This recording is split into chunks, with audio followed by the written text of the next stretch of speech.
Welcome to the High Ground Podcast. I'm Stevie W. And Callum. So, you know what? Last week when we were debating what we were going to actually do for this week's podcast. Because we're, as you can see, if you're on YouTube, we're doing this remotely. So it's not the same as recording in the same room. So we're doing a lot of these in defense of. And I thought, what's the one film that I was kind of like trolling myself? What's the one film that's going to be hard to actually do an in defense of? So I thought, which one really? It's like A Nightmare on Elm Street, the remake.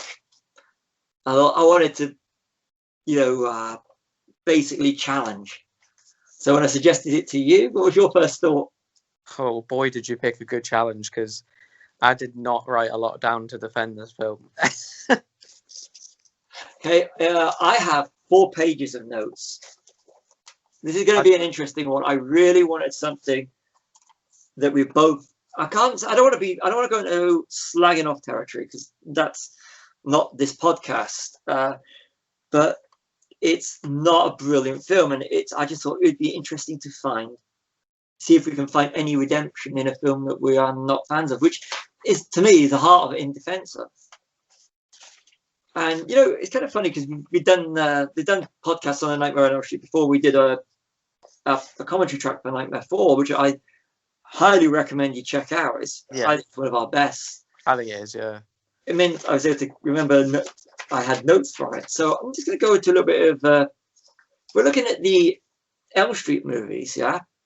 And when I say that, I mean anything with Freddy Krueger in it. In terms of world gross, the remake comes second, only behind Freddy vs. Jason. I was quite shocked at that, actually. If we're talking the top ones, we're going to go coming in at number 9. You've got a New Nightmare, which is from 1994. Number 8 was Nightmare 5. 7, the original Nightmare on Elm Street. Coming in at number 6 was Nightmare 2. 5 was Freddy's Dead: The Final Nightmare. 4 was the Dream Warriors Nightmare 3. In the top 3 Freddy films were number 3 is Nightmare on Elm Street 4, The Dream Master. Number 2 was the 2010 remake, and Freddy vs. Jason did the best world gross at the box office, which is kind of remarkable, because Freddy vs. Jason was terrible. And I like Freddy vs. Jason. I don't, and we will go into that, because I'd like to do an in defense of that one eventually, somewhere down the line.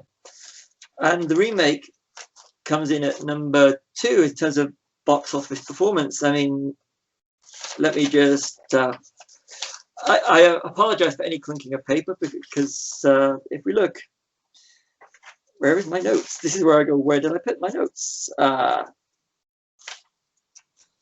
Freddy vs. Jason grossed 116 million at the world box office, while The Nightmare of 2010 grossed 115.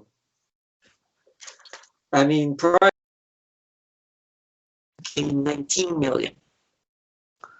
What was the budget for the remake? The budget for a New Nightmare was $8 million, and the budget for Freddy vs. Jason was 30, and it raked in 116. While the 2010 was 35 million, and it raked in 115. So it made a comfortable profit. Yeah, that's what I was reading online, that financially it was successful, but just critically it was bombshell, basically. That's why they didn't carry on. But you couldn't. We'll go straight into this right now, but I'm going to go the usual, because we haven't said it yet. We're going into spoiler territory on this. So yeah, we have to, really. So I mean, for me personally, I think they wrote themselves right into a wall by having. I'm gonna have to. This is the thing I know, but one of the big issues I've got is these characters aren't memorable. No. So, Quentin Smith. I remember I'm loading up IMDb so at the moment. So you got Quentin Smith and Nancy Holbrook. They're not memorable characters, and Nancy and Quentin being the last. Once they go and they find that Nancy finds out that they basically are the last of the Elm Street children, it kind of like goes, you're kind of writing out sequels now already at the start. I mean, the thing with Dream Warriors is that you did have Elm Street children. You were only dealing with, in the original 84 Elm Street, you're dealing with a few children, whereas you weren't dealing with, were there any more survivors? Were there any more, so, you know, the parents that murdered Freddy, what about theirs? When you find out all the kids have literally been knocked off as it is, and you've got 2 survivors, you're kind of like saying, well, where are we going to go with the sequel? Yeah. You're going to bring Nancy, and Quentin back. Then you're watching Quentin Tarantino, Kevin Smith. I was like, okay, is that a play on that name? I never picked up on that, actually. I only picked it up on this one. I'm going to go through it. I mean, like I said, I've got 4 pages of notes here, and it's, you know, it was like 26 years between Nightmare on Elm Street, the original Nightmare on Elm Street, and the remake. And you're talking different audience. I mean, you'll have the core audience of the originals grown up. They've all grown, who'll be adults now. Like, you know, we are. I'm not as young as I was when I saw the originals. Yeah. And so you've got that, and it's. But I think the audience that they were playing with on this one is they were trying to target a new audience, but you know, with the scares, but they were going in and out of Elm Street, the original. And I thought the opening was good, the tone, the stylized credits of the 2010. So what I'm going to go forward and say, we'll refer to 2010 as the one, and we'll use the 84 for the Wes Cravens, so you know what we're talking about. Yeah. And if you look at the credits, it says based on characters created by Wes Craven. And when you watch it, I mean, I've only seen this now, the 2010, 3 times. And it's more like based on the film by Wes Craven, the way it goes in and out and stealing from the scene.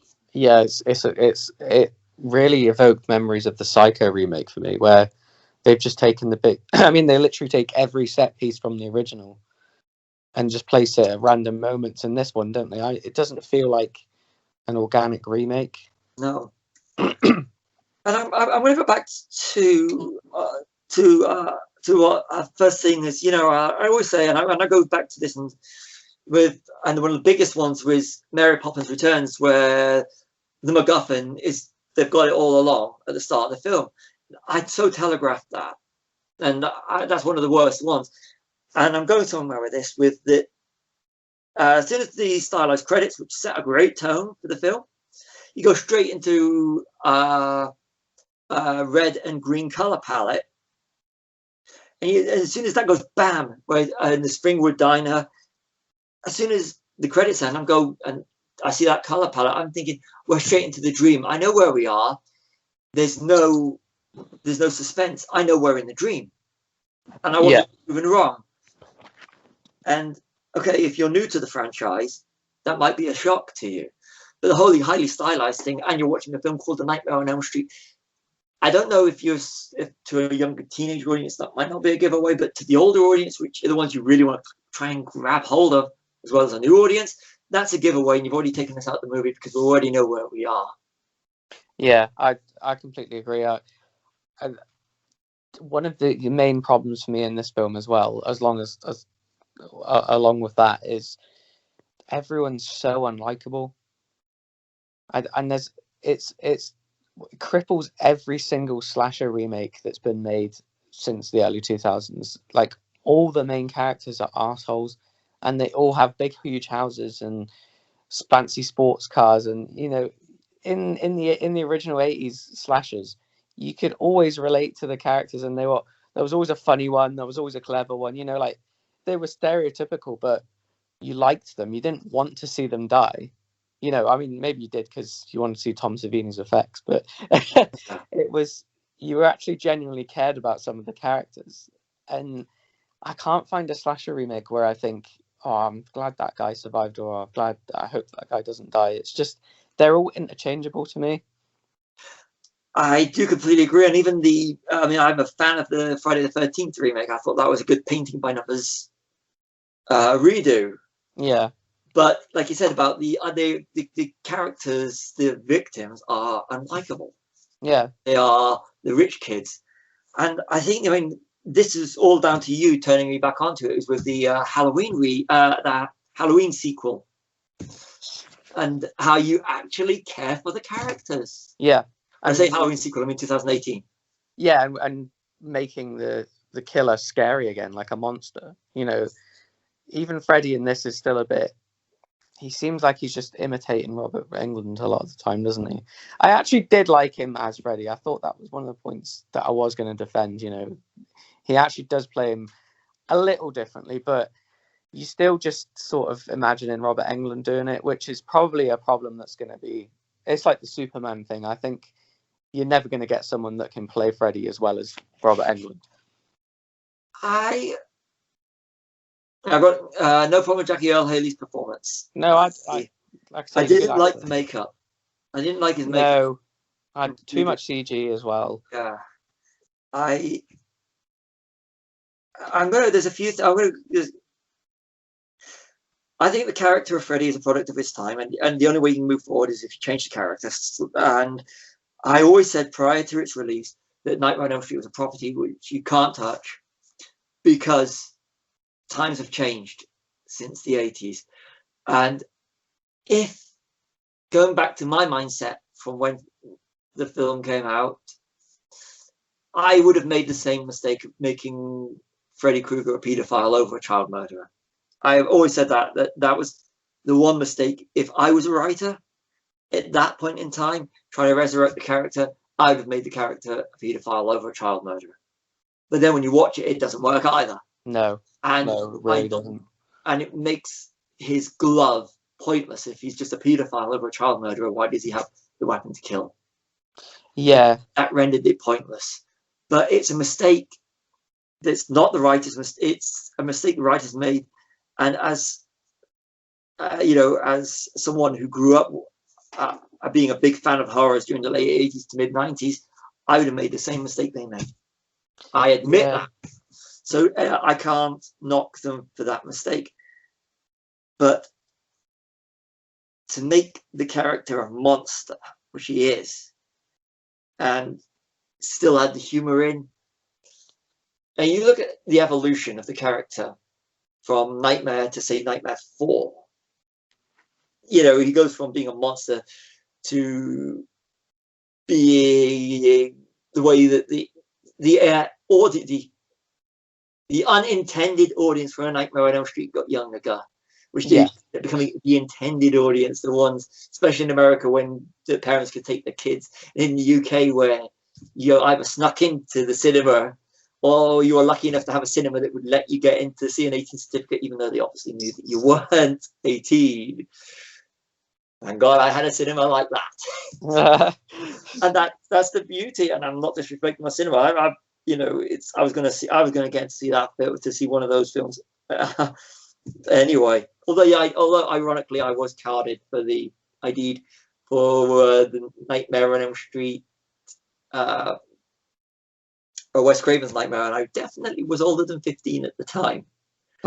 ID'd for it, and I had to show my university card to prove I was old enough.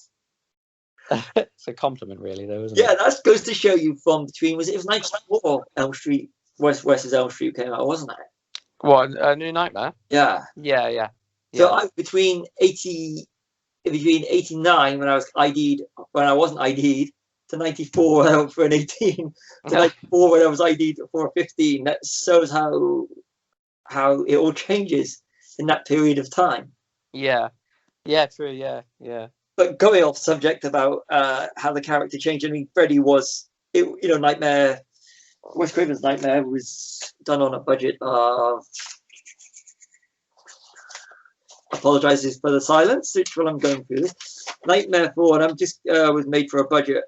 Wes Craven's New Nightmare was made for a budget of $8 million, and rated it, raked in 19 at the box office, world box office. So, and it was critically received, but not commercially received. Yeah. Whereas this was commercially received, but not critically received with New Nightmare, and New Nightmare was terrifying. And you said about the characters, we're going back on subject now, how you got Nancy, Chris, Dean, Quentin, they're all generic. And when you have to go on, when you're going down and you have to either rewind or go on IMDb to find the characters' names rather than going, whereas Nancy, Glenn, Rod, and Tina. Yeah. And those characters, they have their traits, whereas these ones are just cutouts. Yeah. Yeah. You could put them in any horror film of the period. You could take them and put them in the Camp Crystal Lake, and it'd still be the same characters. Yeah. Yeah, that's the main problem with a load of, I think that's why they stopped making those slasher remakes for a while, because people were kind of getting sick of paying money to see the same film. You say that, although I would have paid to see the Painting by Numbers sequel to Friday the 13th, and that's what I loved about the Friday the 13th. It didn't try and reinvent the wheel. No, I remember going to see that and not liking it very much, but then watching it again years later and thinking it was a lot better than I remember it to be. So, but yeah, no, it's hard trying to find things to defend. I mean, one of the things I did really like was the cinematography. It was pretty good, like the dream world looked really cool, and like even though like you say about the red and the green motif, it does give it away too early. That is 100% true. But I like the idea, that it's his sweater, isn't it? Yeah. So if you are a fan, you'll know that. But it was a really well shot film, and it was gory as well, which is what part of you wants to see that when you're a horror fan, don't they? But I don't know. I found it really hard to find things to defend in it. If you go to we'll focus on the dream world for a second. The red and greens. That is very Nightmare on Elm Street 4. Yeah. Kincaid, especially, and Kristen's death in Nightmare 4. You've got that color palette. Yeah. You do. So they're stealing from Nightmare 4, as is Kristen's got a dog, just like Kincaid's got a dog. Yeah. So it's very in Chris. It's not Kristen, it's Chris. I'll get it right. But I think it's supposed to be a play on that, isn't it? Yeah. So that's yeah, and you got that color palette. Whereas if you start with, say, Wes Craven's 84 Elm Street, they're in the dreams and it's a lot of blues. I mean, when you go into Freddy's boiler rooms, there's a lot of oranges, and that's the same with Nightmare. Yeah, and even Freddy versus Jason. Yeah, it's very orange, isn't it? Another thing, a little note. I'm going to just, because we are having problems. I mean, this is what I like. This is a challenge. This podcast is. It was fucking hard. Yeah. So I apologize right now. I'm going to be relying heavily on my notes. So you mentioned the CG. Yeah. You've got the practicality of the which is a scene from Nightmare 84 and 2010, when Freddy comes through the wall. Oh, it's awful, isn't it? Yeah. But when he comes through the wall in 84, and this is when you deconstruct the scene. In the 2010, it's CG. Bad CG. Yeah. Very bad. You know what sells the 84? That it's a rubber wall. It just doesn't look fake, though. Than the original. I remember thinking, am I just hyping the original up? But then I did go back to that scene, and it still looks fine. You know what sells it? Because it's practical. Besides that, when the cross falls down. Yeah. At the same time, Nancy picks it up, puts it on the wall, and taps the wall, and you hear the wall, so it sounds like it's solid. That one little thing sells the scene. Yeah. Instead of just here's some effects, blur. Yeah. There's an effect later on as well when she falls through the roof and the blood looks absolutely terrible. Yeah. It looks like something out of. Do you remember Spawn? I've heard it, never seen it. Oh god, the CG, and it's like it looks like early 90s CG. But why would you use CG on something that has been proven you can do practical? Yeah, I mean, even that. Obviously, that scene with the blood is supposed to be a take on Glenn dying, isn't it? But I mean, in that, it looks fantastic when the blood's coming out of the bed. I mean, I think they just turned the room upside down, didn't they? Yeah, they had a room on gimbal. Yeah, so I mean, that they did that on a rotating set. But yeah. I mean, why? I don't understand this CG. I mean, that era in the 2000s that Hollywood was kind of obsessed with it, weren't they? Thank you, George Lucas. Yeah, and Michael Bay. Yeah, it's I think another little thing. Okay, you got teenagers that have gone through some mass therapy that they can't remember that they were friends as kids. That was a bit unbelievable by any strength. I know there's blocking out things, but blocking out a load of friends at the same time. But it also cripples the whole Freddy's revenge thing. Like he's taken out his revenge on the children in the original because the parents killed him. So the best way to punish them is to kill their children. Whereas in this, it's just like I've messed around with these kids some years ago. I'm gonna come back and kill them because their parents. It doesn't make any sense. No. Like you say about him being a paedophile. I mean, it was always implied that he was, he diddled them as well, but it was never in.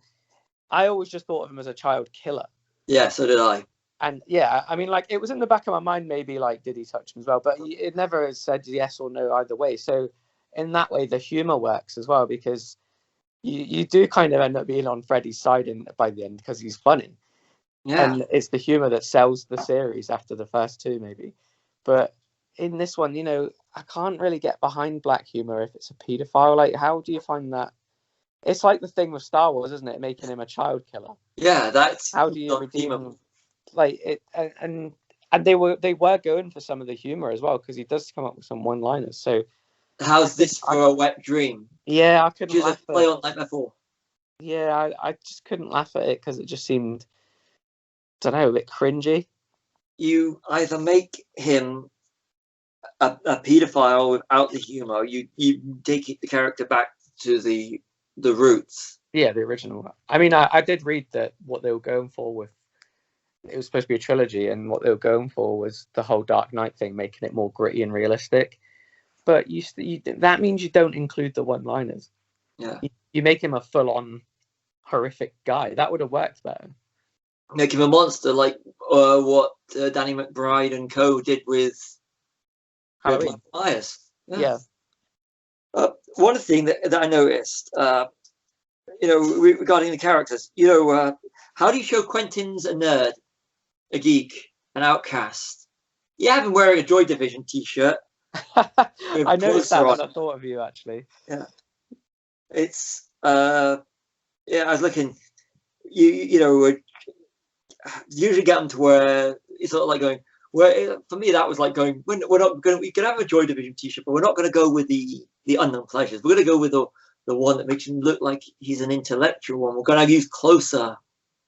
We are. And there's a lot of history to the album Closer, Joy Division. So look it up if you're interested in it. But I was like, yeah, we already know that, the outcast. So how do you show it by you haven't doing that? So, but that kind of backfires as well because they make Nancy an outcast as well. Yeah.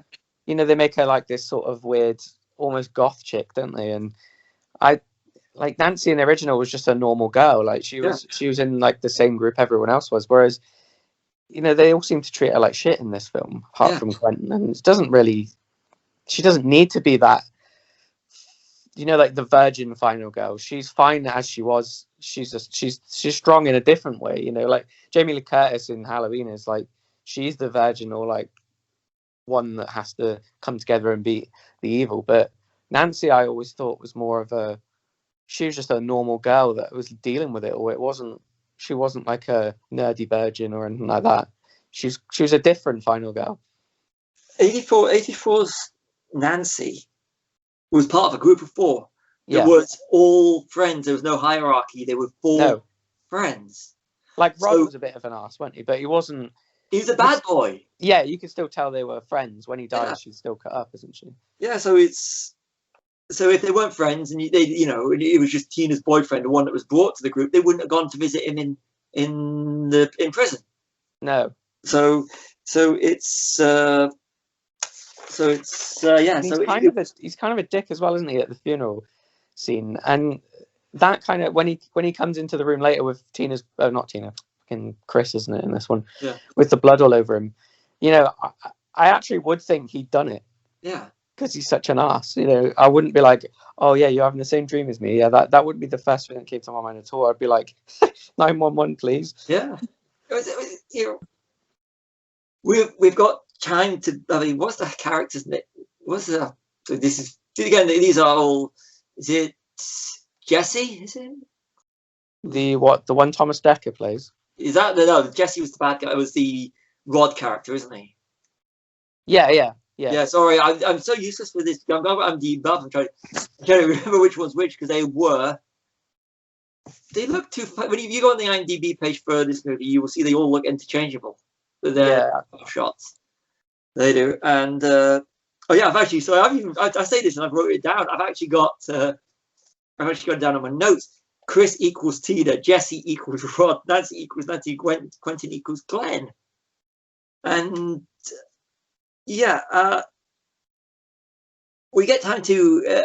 I actually broke down for a separate project. I broke down Nightmare on Elm Street, the original '84 one, just to find out why this film works, which we may or may not use for a podcast. It's always good to do research. But the development of the character of Rod, how just before it all happens, Rod says to Tina about you're not the only one that has nightmares. Women don't have on having nightmares. Rod's been having nightmares. They all have been having nightmares. They're friends and everything. This one is sound bites and a lot of conflict and jump scares. Yeah, it's one of my bugbears about 2000 slasher remakes is so many fucking jump scares instead of actually scaring you like the original did. Yeah. I mean, it's one of the greatest, most intellectual setups for a horror film of all time. You can be killed in your dreams. How scary is that? Yeah. You know, and Wes Craven is a genius for coming up with that. But it's squandered so much, isn't it? I mean, I know we're supposed to be defending this, and I suppose we will get onto some defense, but it's just to show you how hard it was to defend this. I thought this film was atrocious when it first came out, and I've maybe improved my score by 1 on IMDb on reviewing. I can defend it because, like I said, the whole thing making. I always go back to. I don't like people that will just slag off films for the sake of it, and we don't. We are an intellectual conversation here. Whereas if you want to watch the ones that are just going to slag something off, you can go to other podcasts, you can go to other YouTube videos, you can find them anywhere. But I always maintain that you put yourself in the perspective of the writer. And the two I've already said, if going back to that period in time, my mindset when it came out is I always said the mistakes I would have made I would have changed the character. I would have from a murderer to a paedophile. That's one thing that I would have done. And which again renders but then when you do that, I'd have still had used the glove, which once you complete the film and you realize the glove is irrelevant because why would he have a glove? Other than of course it's iconic and you need it because that's his calling card. But those are the two mistakes I would have made if I'd been the writer of this film. So I can defend it in that sense. That's all I can defend it for at this point. But something I got. Okay, I'm going to go to my notes to see if we can just sort of defend it. Would you define this as a remake or a reboot? It's a bit of both, really, isn't it? I'd say it's more of a remake because it doesn't really do anything new. I mean, the whole paedophile thing, but I don't think it reuses too many of the set pieces from the original to be. Whereas something like, say, the remake of Dawn of the Dead, it uses the mall and it uses, zombies. That's probably the only two similar things. It does its own thing, whereas this doesn't qualify as new enough for me as a reboot. I completely agree. And when you go back to, like I said at the start, it was based on characters created by Wes Craven, when it should say based on the movie by Wes Craven, because it is more of a remake because they do go into set pieces, and that's a hindrance. That is okay. In the context of the film, Jackie Earle Haley versus Robert Englund. Well, there's no contest, really, is there? No. But I will say he didn't do an awful job. This was not his fault, is it? Like, I mean, it's the same with RoboCop, the remake, where I actually think Joel Kinnaman did a good job, but the film he's in was terrible. It's the same here. I think he was pretty good. You know, I could have got on board with him being a new Freddy in another film. You got Freddy, you got Freddy the murderer, child murderer, versus Freddy the paedophile. So in context, they both work within the context. But whereas Robert Englund had a good story, this one just didn't know what they were playing with the property. And he had multiple films as well, didn't he, to set further story points up. You know, you found out about his mother in 5, and then you found out about his home life in 6, and you know, you had these constant. But whereas you only had one chance here, and it wasn't great because they wrote themselves into a wall by where you go. Because you've got the last 2 of the quote Elm Street children, or the whatever the name of the children's thingy is. Children's. Yeah, I mean, you would have had to have done it so it was their children in the next film, wouldn't you? Yeah. Or something, you know. That was, like I said, that was a complaint they wrote. It's interesting they've got the jump rope song that comes in 28 minutes.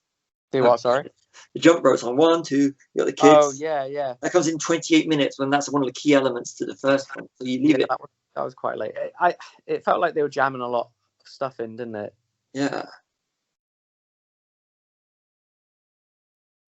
There was one thing I did really like that I made a note of, and it's when they're in the library and they're talking about. It sort of adds to the lore of the you know, sleeping and not sleeping kind of thing, and Freddy's power is when they're talking about the danger of insomnia and that you can end up being in a coma, which is the worst thing that could happen with Freddy Krueger because you're constantly stuck with him. Yeah. I thought that was I really liked that. I wish they would have explored that more because the first one doesn't go into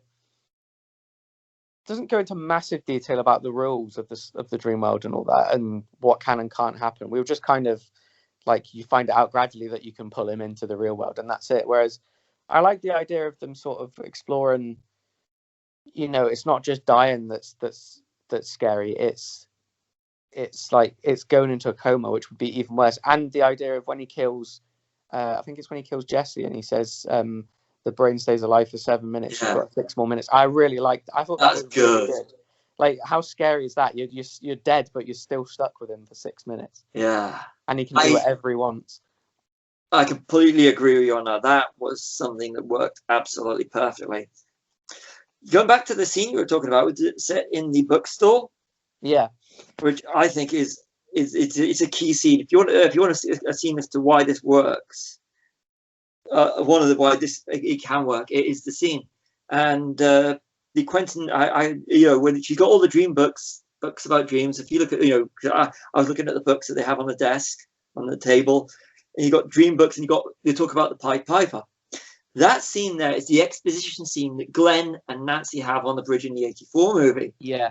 That's the needed exposition scene as to, in '84, you know, give me 1 second. This is where I go to some notes. Quite well. That scene works. Pardon? It's done quite well as well, I must admit. I thought that scene, I think I've actually highlighted that scene in my notes. That scene is absolutely perfect because if you want a key scene that holds a movie together, that's the scene. And I apologize right now because I'm just trying to look up the bridge scene in 84's Elm Street comes within the 70 to 80 minute marker. It does, and that's the scene that basically tells you where you're going through the rest of the film. And like you said about them setting the lore up in this scene, the whole thing's about comas. I think that's perfect. So the bookstore scene is a scene that absolutely works. And they touch on about Freddy Krueger being the Pied Piper, leading the kids away. Yeah, I quite like that. Yeah, that differentiates this character, this incarnation of Freddy Krueger, to the '84 Wes Craven's Freddy Krueger. And to me, that works perfectly as a motivation, which if you can take this one element out of the film and strip it and take it into another incarnation of Freddy Krueger, how he's the character that leads the children away, because he led, which also goes on to another element that I liked that they brought in were the kids lying. I mean, when you have the flashback sequence when Quentin's in the swimming pool and he sees the parents chasing Freddy after he's been accused of being a pedo, molesting him in a secret room which the parents couldn't find, no one could find, and you actually see through Freddy's eyes the parents burning him alive, which has Quentin and Nancy questioning their parents about what they did to Freddy Krueger. So you've got it up in the air for a short period. Was Freddy innocent? Yeah, I really like that. I think they could have done something more with that with the sequel, like leaving it ambiguous in this film completely and not having that sort of Freddy's cave. Freddy's cave sounds so wrong, doesn't it? Yeah. At the end, although I'd probably shit myself if Clancy Brown was coming after me as well. Yeah. If I'm right, Clancy Brown was the Kurgan. He was, yeah. So, and the sergeant out of Starship Troopers as well. Oh, yes. And isn't he the voice of Mr. Crab in SpongeBob SquarePants? And Lex Luthor in the Superman animated series. Oh, and Surtur in... Why are we talking about films we like more now? Because Tom Clancy. I always call him Tom Clancy. Clancy Brown's just cool, though, isn't he? He is. Surtur with a tiara. And Sergeant Zinn in Starship Troopers. Oh, sorry, we're going to about films we enjoy more now. So back on track to see where we are. Yeah, I like that scene as well, though. I know what you mean. Like, that's what annoys me about this film. There are flashes of like really good ideas, but it's just hidden behind the fluff of just making it too familiar. Another thing I like, the girl, the child that they see at the funeral, and quoting the Freddy's child is actually a young incarnation of Nancy. I like that, how Freddy is obsessed with Nancy. I thought that was good. Yeah, it was different, wasn't it? But when it gets to the ending, and when they tried so hard to make Freddy pure evil, like the bit where they did the fake out death with Quentin and everything, and you find out that Freddy was just nothing more than a paedophile, and it makes him very skin crawly, creepy, and it kind of any humor that they've got into it really uncomfortable. Yeah, and I also found the bit where Nancy's on the bed and she's dressed as a schoolgirl. I thought that was creepy as, Yeah, I did as well. I didn't even realize that she was at first, and then when the camera pans out, I thought, "Ooh." Yeah, that's pure brilliance, and it's real horror. But you can't make the character or try and make the character of Freddy likable in the context which they've created. So they literally. I just think they don't know what they're doing. They don't at times. Like I said, this is just pure brilliance, and the whole thing is when you see them in the dream when they're in the snow. Yeah, that for some reason I had the Orenishi Bride vibe from. Yeah, Bill. It felt weird, didn't it, having a snow in the dreams. One thing that we haven't touched on yet, which really, because I've always said I haven't touched on this because it's more of this is a negative than a positive. I've always thought for years, one of the linchpins for the original Wes Craven's Nightmare on Elm Street is the parents. Yeah, parents hold it together.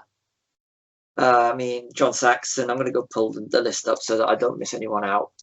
You got John Saxon and Ronnie Blakely. They're just, and of course, Charles Fleischer is Dr. King in the Sleep Hospital. They just, and of course, I don't know who's playing, but you got Glenn's parents. Oh yeah, they all hold it together because they don't believe the children. You know, especially Lieutenant Thompson. He and Marge Thompson. They are key elements because they don't.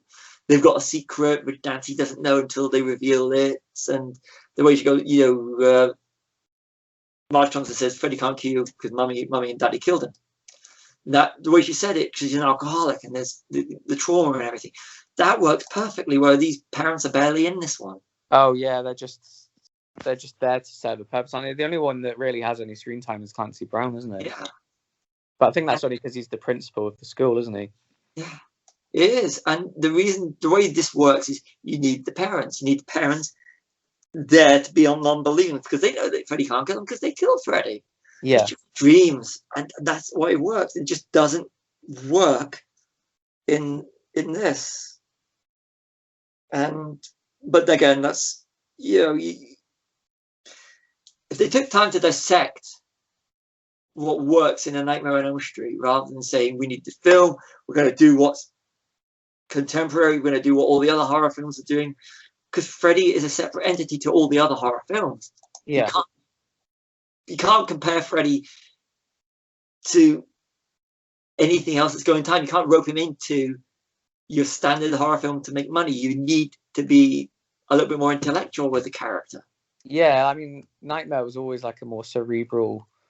Oh well, you're dealing with dreams. I mean, you potentially your imagination is endless, isn't it? You know, Yeah. the situations that you could come up with, compared to like Jason, where he just walks around and kills people, or even even Michael in the 80s, he wasn't he was a shadow of what he used to be. But yeah, that's another thing as well.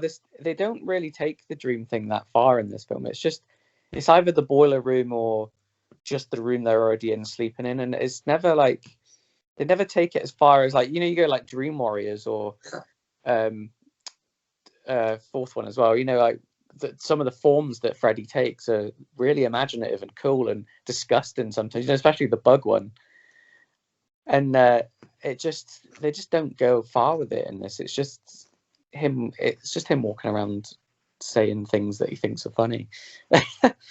I mean, with the exception of, I mean, no disrespect to Rachel Talalay, because I think Rachel Talalay is an absolutely incredible director, especially of TV work.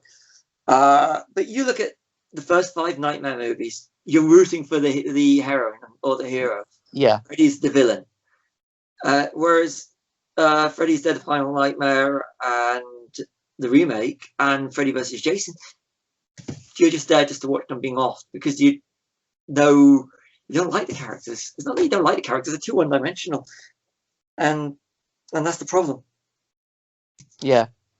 And the bit where they were in this one in 2010, where they pulled Freddy out of the dream, that was too forced at the end.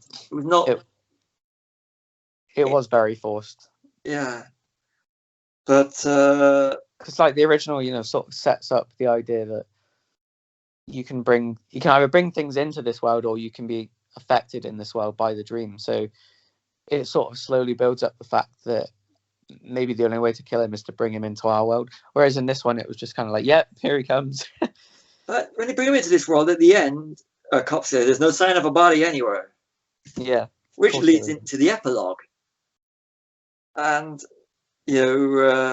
some more great CG. Yeah, and the bit where Nancy's mum's pulled through the mirror, which is a play on what happens at the end of the original Nightmare when Nancy's mum's pulled through the door. Yeah. And there's no tension because in the first Elm Street, Nancy's stuck in a house with water that she can't get out with Freddy Krueger in. She has to rely on her father to come in and try and help her before she ultimately vanquishes Freddy on her own. Whereas in this one, after you've had the fake out killing of Quentin, and Quentin still survives. You've got 2 against 1. It's not the lone survivor at the end. Yeah. Quentin's always there. So it's, but, and how come they didn't find a room when they've got the school that's still open and they wouldn't have just started pulling things off the wall and they left the school as it was? Yeah, they would have smashed that. Yeah, they would have smashed that place to pieces, wouldn't they, if it was a crime scene? Yeah, they would have looked everywhere. They'd have been. There was no logic to it other than just to be scared. That's me going off notes now. I'm sorry, I've been using notes for this whole podcast. No, I know what you mean though. Like it's just, I even, I even did like the idea of him being the gardener at the school. Yeah. I thought that was kind of cool. Excuse me, but they just, yeah, it's too simple. It's too easy to go down the whole paedophile thing, isn't it? I like you said earlier. I think if they'd have kept this film ambiguous, and maybe you were thinking, or maybe he wasn't a bad guy, but this is his revenge because they killed him, I would have really liked that. And then you sort of explore in the next films that he was or wasn't that character. But I think they were just trying to jam too much into one film and make it too familiar with the original, so there was nothing new they could have even explored. I don't know. It's just a mess, really, isn't it?